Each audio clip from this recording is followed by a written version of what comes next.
We're live. It's happening. Hi, I'm Amanda Palmer. I think you should talk about your abortion. That's why I drink Salon. This is a live stream with no host. It's just me on Facebook talking to you. I have this keyboard. I have my mug. I have this microphone. And I have two people sitting in my direct eye line on their computers making sure it's working. And then I have to believe that you, the people of the internet, are watching and actually emotionally taking on what I am emitting. I know you're there. Are they there? The people at the computers are nodding. I believe in you and you. So here's what I'm going to do, yo. I'm going to play you one song. I'm going to play Voicemail for Jill, which is a new song off my record, which came out a couple weeks ago. The new record's called There Will Be No Intermission. We're in New York City today. I'm here for some press and dance rehearsals tomorrow for one of the videos. And Salon graciously invited me to their salon, so I'm saloning. And I'm going to just introduce this song, and I'm going to play it, and then I'm going to take questions. And I'm going to take questions about the album, about the song. I'm only going to take a couple. So if you have questions about the album, about the song specifically, if you'd like to chat very directly and intimately about the experience of having an abortion, I am here for you. We're going to do it here on salon.com. So Lexi over there on her computer is reading the comments. She's going to pick a couple of questions out of the feed, and then she's going to read them to me or show them to me after the song is over. And that's what we're going to do. So Voicemail for Jill was one of the last songs that I wrote for this record. This record wasn't even going to be a record. I had a collection of songs going that I started writing in about 2012. And then in around 2015, I started my Patreon. And if you're watching this, you might be my patron. There's 15,000 people currently supporting me with teeny little payments to just make sure that I can pay the rent and keep the lights on and have my staff just support me in the act of writing and releasing. And I didn't even think I was going to put a record out. When I started my Patreon, I was like, this is it. I'm golden. I can be unshackled from the chains of the album cycle. But then I started putting out content and putting out songs and doing things in this sort of like really fast, furious fashion. And at a certain point, it became obvious to me that if I was going to get the attention of the mainstream media and do things like this, usually the only way it works is if you do one album and you have one moment. And I didn't want to believe that that was true, but it really is true. At the same time, my record producer engineer who I wanted to work with, John Congleton, told me that he really only wanted to make an album and that he was like doubling down and getting firmer and firmer in his belief that the album was the way to go and that I had all these great songs and they needed album treatment at one time in a studio. So I looked at the collection of songs that I already had, and you know, my life had been pretty rough in 2012, 13, 14, 15. I had 2 abortions. I gave birth. My best friend died from cancer when I was 7 months pregnant. And then I had a miscarriage. And these things all happened like boom, boom, boom, boom, boom. And I had written about a lot of dark stuff and had this collection of songs, but as soon as I realized I was going to do a record, I realized that there were 2 really big song topics missing if I wanted to be very honest and make kind of a memoir record about this kind of dark, relentless period of my life. And one of them was finally trying to write a song about abortion that I was proud of.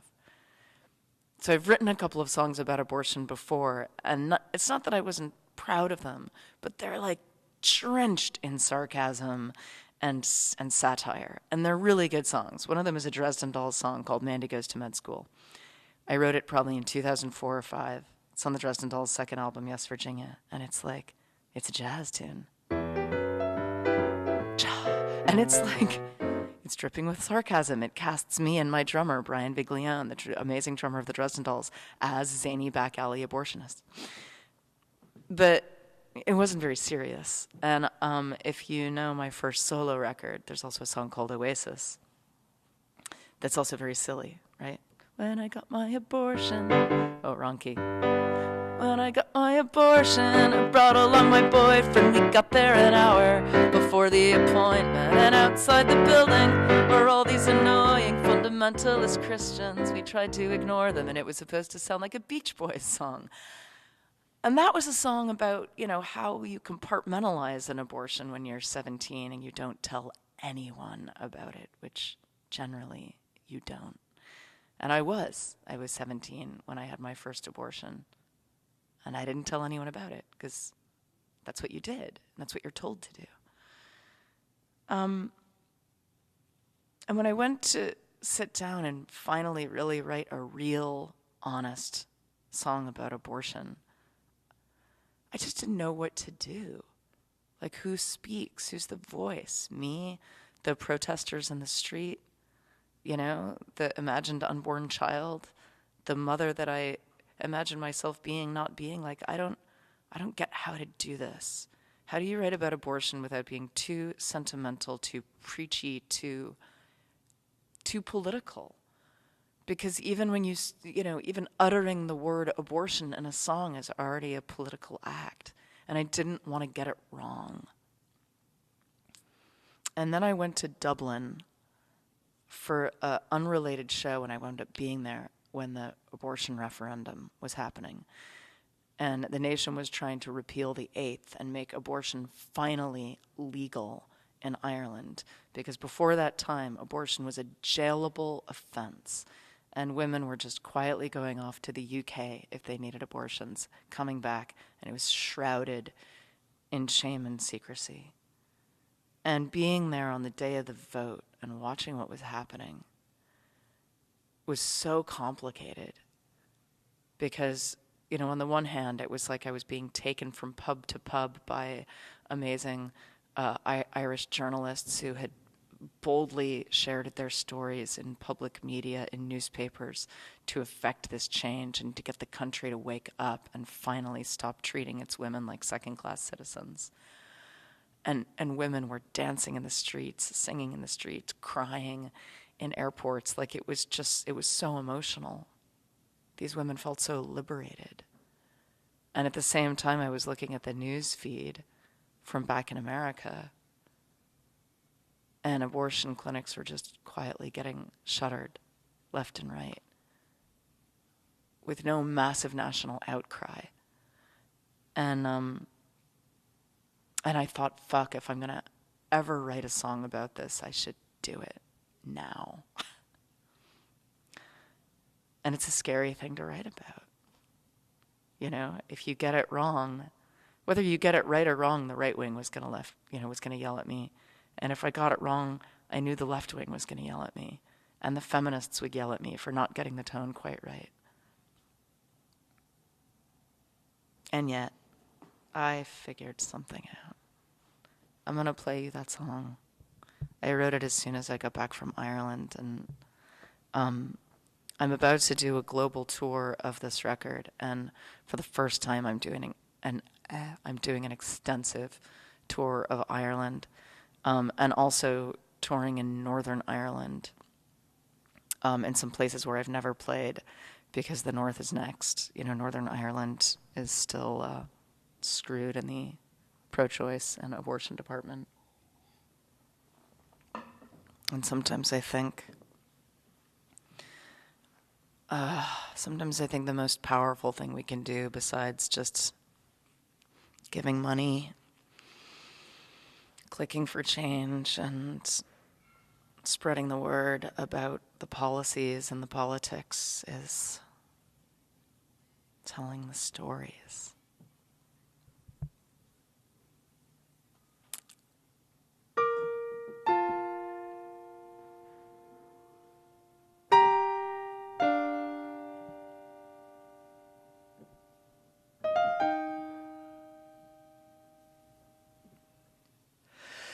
Jill, it's Amanda just waving from London. I know that you're going tomorrow, the hardest decision. And I've been on the side of the phone for a month, and I know you're in hell, and you know that I know what you're feeling. Life's such a bitch, isn't it? When you have a baby, they throw you a party. And then when you die, they get together for a cry. But no one's gonna celebrate you, no one's gonna bring you cake, and no one's gonna shower you with flowers. The doctor won't congratulate you, no one on that pavement's gonna shout at you, then your heart also matters.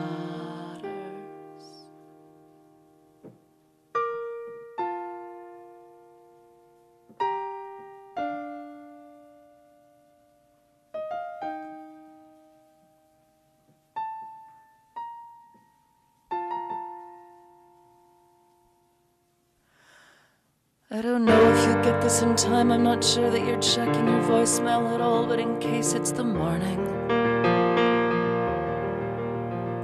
and you're off at the Green Line and walking through Copley, I want you to stop for a second. I want you to listen.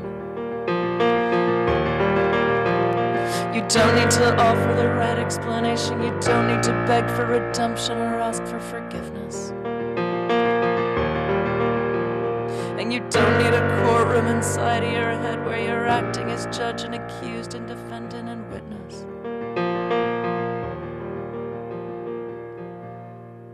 It's a strange grief, but it's grief. Look at all the women in the street. You know the statistics, Jill. Even though they may not help. Isn't it amazing how we can never tell who is in an identical hell?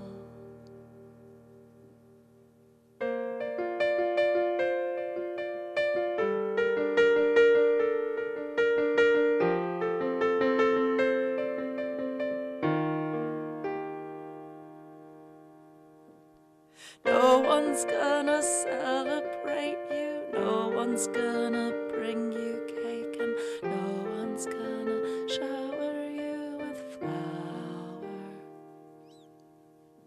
The doctor won't congratulate you, no one on that pavement's gonna shout at you that your heart also matters. No one's gonna compliment you, no one's gonna nod their head and wink in league with what you are pursuing.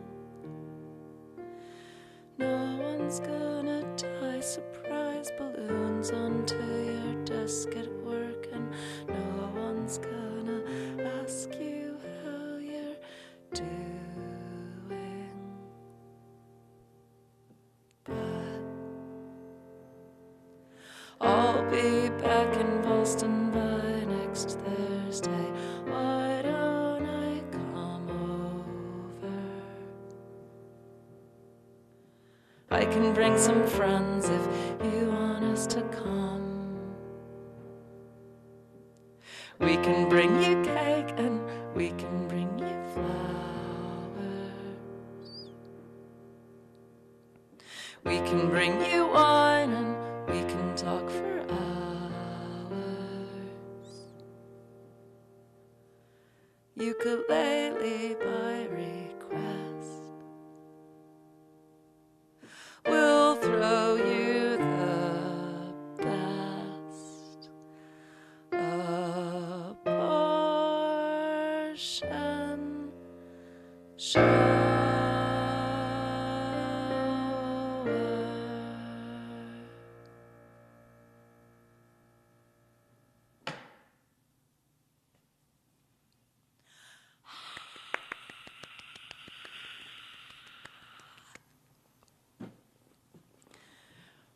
thanks, guys. So Lexi's popped a question up onto this screen that's in front of me that you can't see, but I can read. From Monica. Were there portrayals of abortion that influenced you, or was it more the lack of such portrayals? I mean, you answered the question in the question.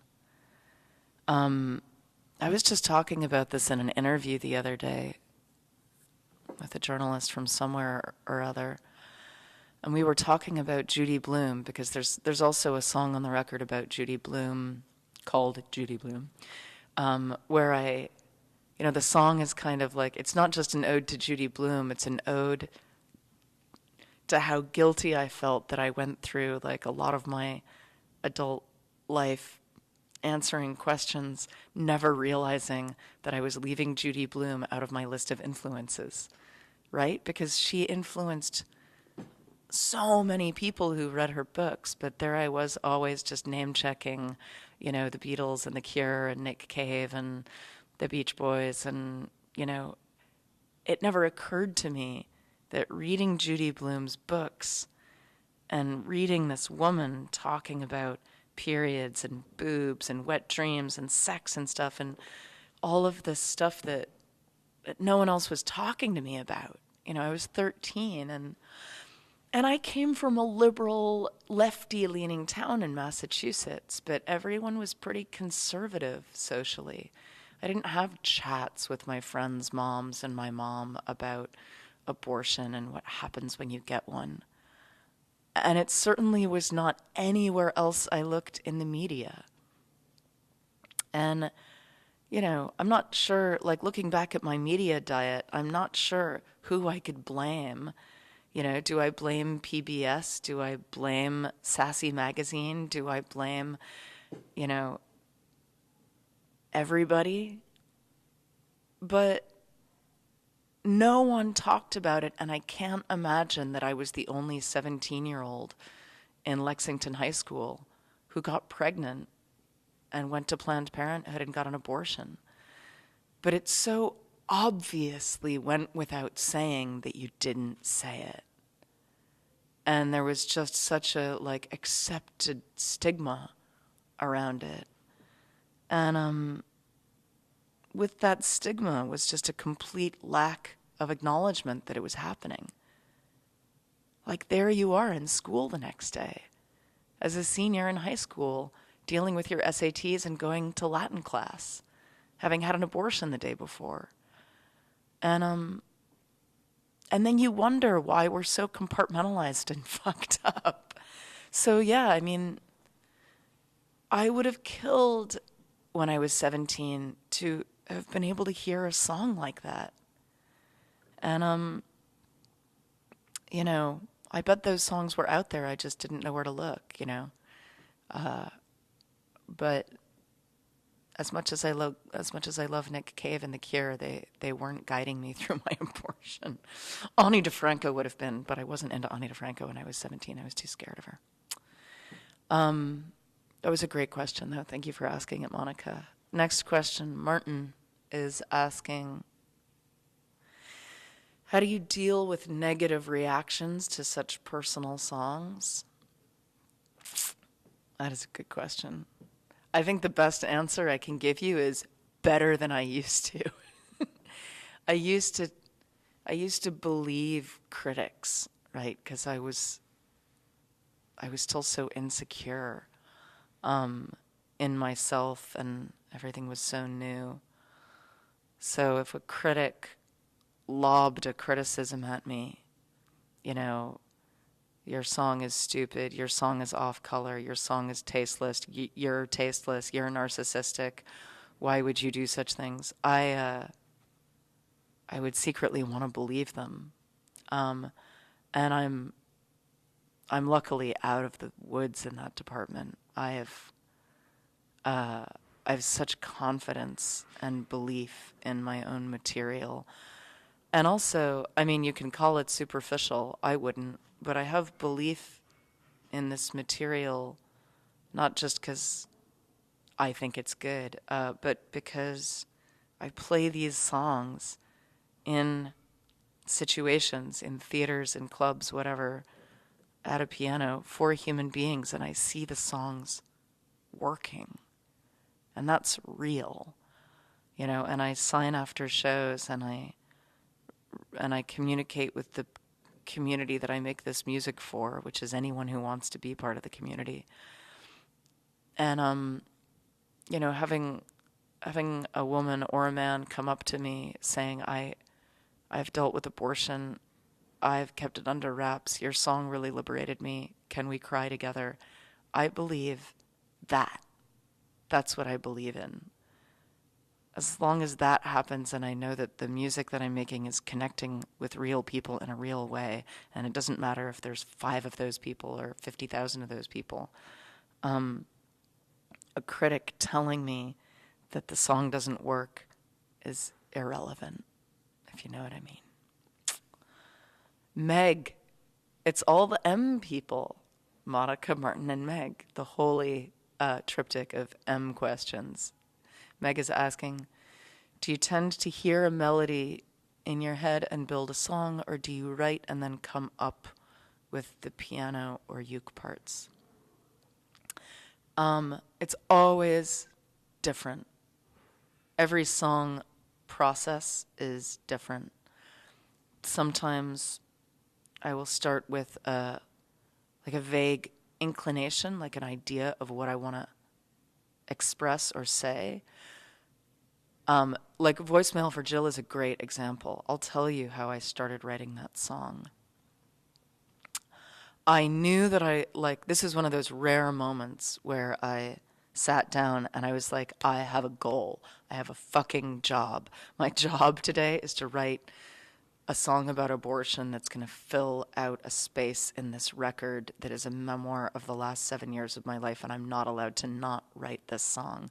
So I'm going to write it today, come hell or high water, and it better be good. And I wrote a blog the day before, I think. It was either the day before or even that morning. I wrote a blog to my patrons, and I said, I'm going in to write this song. If you would leave me a comment, and in your comment, I want you to tell me what you would say right now, today, to a woman going to get an abortion. What sentence, what sentiment, whatever, what would you arm her with? And then I read all of those comments. I forget how many they were. You know, there were hundreds and hundreds of comments. And the amount of compassion that came out of that blog was just insane. I wanted to cut and paste the whole thing and turn it into a book that I could just give. Oh, doorbell. Do you guys need to get it? I'm going to keep talking, but someone's going to go get the doorbell. It's the abortion fairy. She's coming to bring us a book. Where was I? So I knew I was going to write this song. I was armed with all of this beautiful sentiment, all of just this outpouring of love, these hundreds and hundreds and hundreds of comments. And so many of them were even healing for the women writing them, because they knew that they were sort of speaking to their former selves. They were like, I got an abortion 20 years ago. I wish someone had said this to me. I was alone. I wish I could go back and hold my own hand and say this. I was weeping reading through most of the comments. It was just so gorgeous. And I took all of that in with me. And I had sort of had the vague inclination that maybe the song could be a message, like a literal message, a voice message, a voicemail. And then I thought, okay, so what's that gonna sound like? there's going to need to be a conversational roll along, like this thing.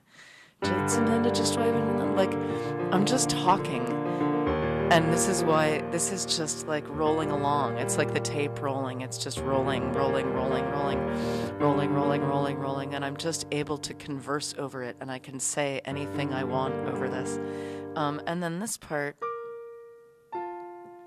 I can't remember which part I wrote first, but I actually remember thinking, I want this song to feel like a hymn, like liturgical, partly because it's sort of off color to write a hymn about abortion, and that feels right, and also to underline that when you're on your way to get an abortion, it feels profound, even if you are very, very set in your decision. I don't know if you've seen the video for the song, but if you haven't, go watch it. Because what I was trying to capture in the video is the point of view of a woman who's walking to get an abortion is an interesting point of view.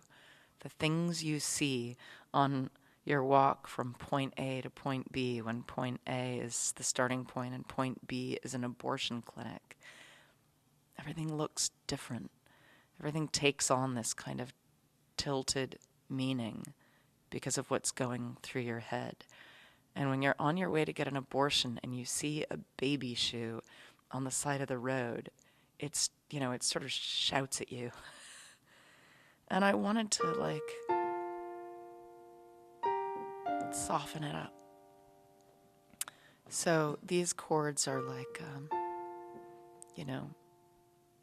they're also almost like a lullaby.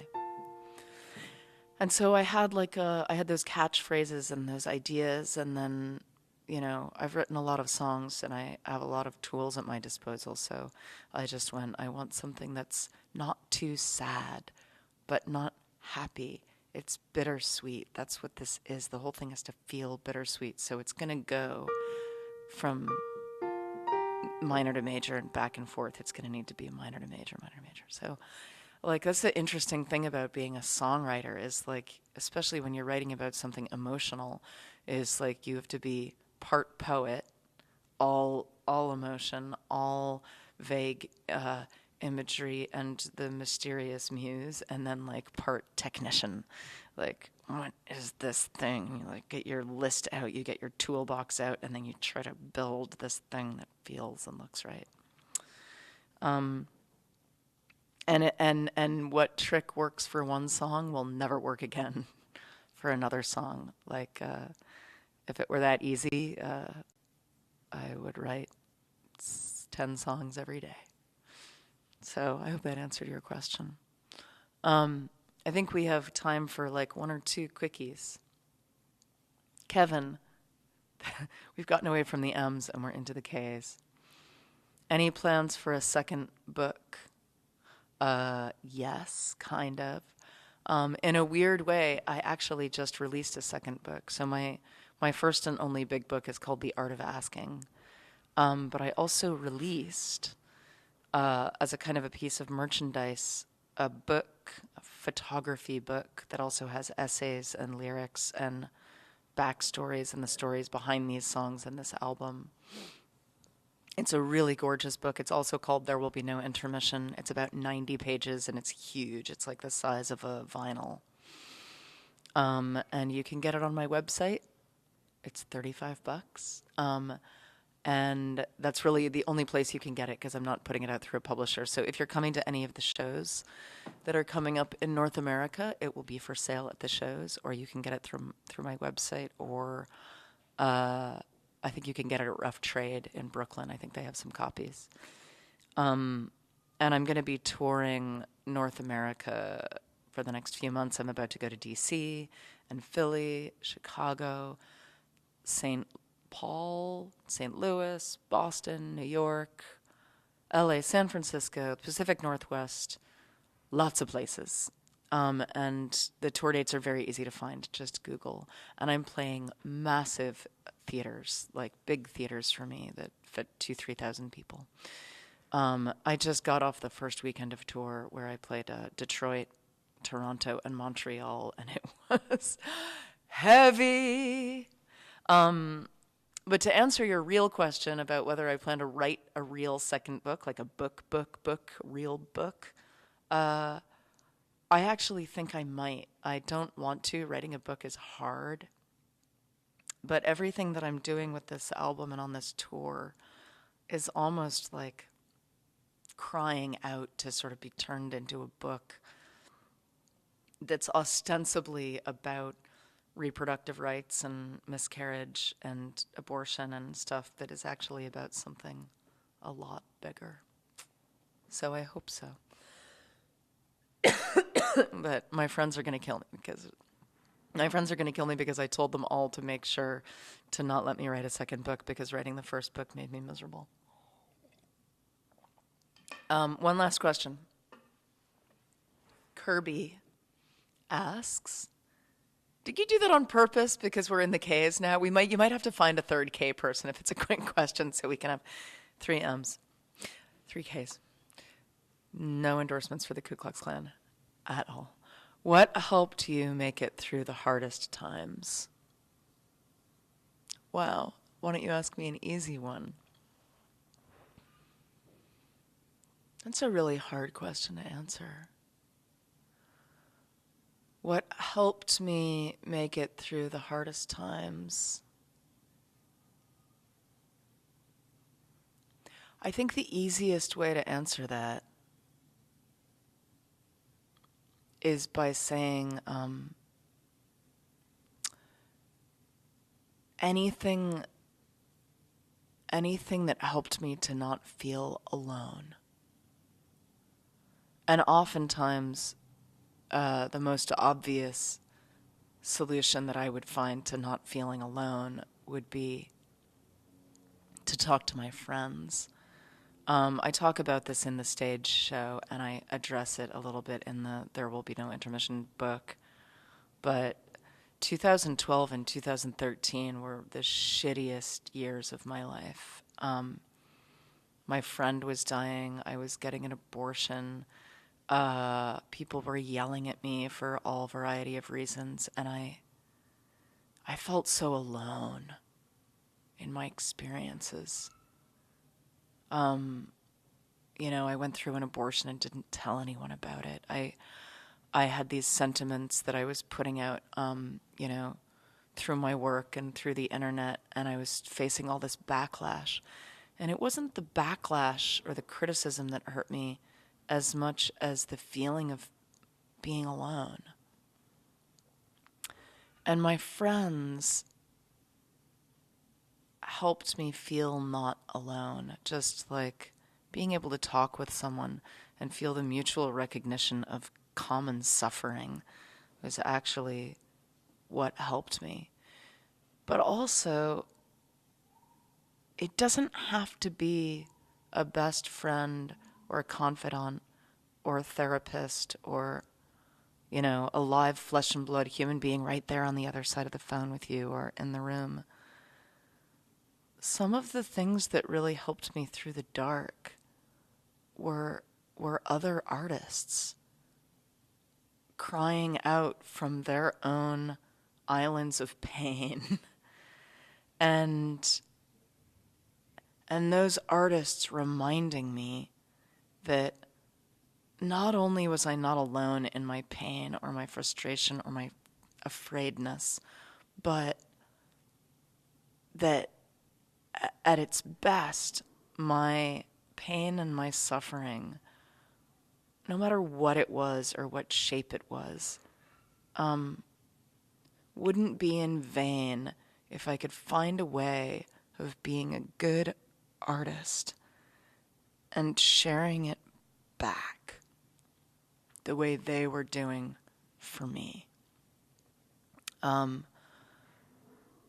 A really good couple of examples are we're watching Hannah Gadsby's show in London and sitting there and going, right, first of all, I'm really not alone. I'm not crazy. And second of all, if she's getting up and she's saying things and she's confronting an audience like this and taking them all the way into the dark and then bringing them back and then shoving them back into the dark and then bringing them back, not only am I allowed to do that, I should do that. And watching Nick Cave grapple with the death of his son and then still make the album that he made, and even one step further, making a film about the album that he was making in the wake of this like unthinkable tragedy, and going like, right, you're like, Amanda, you're an artist. That's your job. Your job is to not be afraid of the dark, and to go into the dark and take it and try to make some light out of it and give it back to everybody. And if you do that and you do it right, you will make it through this. So I'm not saying everybody has to be an artist. Not everyone is as obvious artist as a stand-up comedian or a musician. But you have to find a place to put the darkness. You can't just hang on to it and stick it in a box in the bottom of your soul and forget about it. It will eat you from the inside out. It doesn't have to be through art, but you have to find a way of voicing whatever it is in there, the shame, the fear, the anxiety, the terror. Because if it stays there in the dark, it will destroy you. You have to share it somehow. And if we don't have another K question, do we have another K question? Did you find one? There are no more K questions. So we're going to wrap it. And